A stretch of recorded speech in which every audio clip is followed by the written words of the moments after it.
शेर जंगल का राजा क्यों है? एक प्रेरणादायक कहानी। एक बार की बात है, दूर किसी घने जंगल में कई प्रकार के जानवर रहते थे।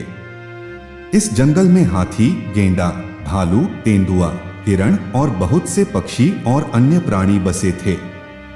हर जानवर की अपनी खासियत थी, फिर भी इस जंगल में सबसे ज्यादा चर्चा और सम्मान शेर का था।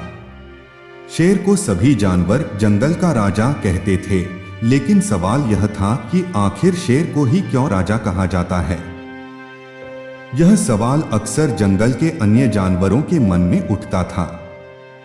एक दिन जंगल में सभा बुलाई गई। इस सभा में जंगल के सभी जानवर शामिल थे। सभा का मुख्य उद्देश्य यही था कि शेर के राजा होने के पीछे क्या कारण है। सभा का संचालन हाथी कर रहा था, जो अपने विशालकाय शरीर और बुद्धिमत्ता के लिए प्रसिद्ध था। सभा की शुरुआत होते ही भालू ने कहा, मैं शक्तिशाली हूं। मैं अपने विशाल शरीर और ताकत से किसी भी जानवर को हरा सकता हूं। फिर शेर ही राजा क्यों है? तभी तेंदुआ बोल पड़ा, मैं सबसे तेज दौड़ने वाला हूं। जंगल में कोई भी जानवर मेरी तेजी का मुकाबला नहीं कर सकता। तो फिर शेर को ही क्यों राजा माना जाता है? इसी प्रकार अन्य जानवरों ने भी अपनी खूबियों का जिक्र किया। गेंडा ने अपनी ताकत और मजबूत शरीर का हवाला दिया, तो मोर ने अपनी सुंदरता की बात कही। मगर सबके मन में एक ही सवाल था, शेर ही क्यों राजा है? शेर अब तक चुपचाप सभा में बैठा सबकी बातें सुन रहा था। उसकी आंखों में न तो गुस्सा था, न ही अभिमान।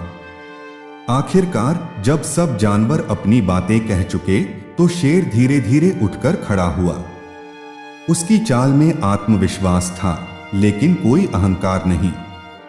उसने एक गहरी सांस ली और शांत स्वर में कहा, मैं राजा हूं, क्योंकि मैं जिम्मेदारी समझता हूं। सभी जानवर यह सुनकर चौंक गए। शेर ने अपनी बात को जारी रखते हुए कहा, तुम सबकी अपनी अपनी खूबियां हैं। कोई ताकतवर है, कोई तेज दौड़ सकता है, कोई सुंदर है। लेकिन राजा वही होता है जो न सिर्फ अपनी ताकत दिखाए, बल्कि पूरी प्रजा की सुरक्षा और कल्याण का ध्यान रखे। मैं सिर्फ अपनी ताकत से नहीं, बल्कि अपने व्यवहार और जिम्मेदारियों से राजा बना हूं। शेर ने एक घटना का जिक्र किया। कुछ महीने पहले जब जंगल में भीषण आग लगी थी, तब मैं सबसे पहले अपनी गुफा से बाहर निकला था। मैंने आग की तरफ बिना डरे दौड़ लगाई और रास्ते में फंसे छोटे जानवरों को बचाया। भालू और तेंदुआ भी वहां थे, लेकिन तुम में से किसी ने उस समय हिम्मत नहीं दिखाई। राजा वही होता है जो सबसे पहले अपनी प्रजा के संकट के समय सामने आता है। सभी जानवर अब शेर की बातों को ध्यान से सुन रहे थे। शेर ने फिर से कहा, ताकत होना या तेज होना महत्वपूर्ण है, लेकिन उससे भी ज्यादा महत्वपूर्ण है आत्मसंयम, धैर्य और जिम्मेदारी। एक सच्चे राजा को कभी अपने ऊपर घमंड नहीं करना चाहिए। उसे अपनी प्रजा के सुख दुख का ख्याल रखना चाहिए। हाथी, जो सभा का संचालन कर रहा था, अब बोल पड़ा, शेर सही कह रहा है। एक राजा का काम सिर्फ शासन करना नहीं होता, उसे अपने राज्य के हर एक जीव का ध्यान रखना होता है। वह सबसे पहले होता है और सबसे बाद में आराम करता है। इसके बाद शेर ने एक और उदाहरण दिया, जब पानी की कमी हो जाती है तो मैं कभी पहले पानी नहीं पीता। पहले मैं अपनी प्रजा को पानी पीने देता हूँ, फिर अपनी बारी आने पर पानी पीता हूँ। यही एक सच्चे राजा का कर्तव्य है, दूसरों की भलाई पहले सोचना। तेंदुआ और भालू, जो पहले शेर के राजा होने पर सवाल उठा रहे थे, अब शेर के सामने सिर झुकाकर खड़े हो गए। उन्हें समझ आ चुका था कि शेर की ताकत सिर्फ उसकी शारीरिक शक्ति में नहीं, बल्कि उसकी आत्मशक्ति और जिम्मेदारी में है। वह न केवल खुद को, बल्कि पूरे जंगल को सही मार्ग पर चलने का उदाहरण देता है।